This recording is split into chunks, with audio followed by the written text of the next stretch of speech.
Creating unforgettable weddings is what I'm all about. And since I have Odoo Invoicing, billing my clients is a breeze. I've already saved the future Mr. and Mrs. Hemingway's info in my database, so creating the invoice for the wedding is a piece of cake. Okay, here are all the products and services to invoice. Oh, I can't forget about my own planning fees, of course. And the price and tax rates are updated automatically. I have also configured my terms and conditions, and now they're applied automatically. Since the last runaway bride, I prefer being safe than sorry. Speaking of safe, let me just set up the payment terms. And done. From here, I'll just hit confirm, and my wonderful invoice is ready. Call me old school, but I like sending my invoices by post, and this option will deliver the bill directly to the Hemingway's doorstep.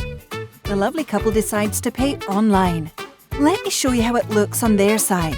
They have plenty of different methods to choose from. I'll tell you, there's nothing better in a freelancer's life than seeing that my invoices are paid. And even better, I can register the status of my bills so I never pay too early or late. As usual, another couple approached me during the wedding, and Odoo helps me keep track of this new lead, thanks to integrated apps such as Sales and CRM. Want to try it yourself? Go to odoo.com/invoicing and manage your invoicing process hassle-free.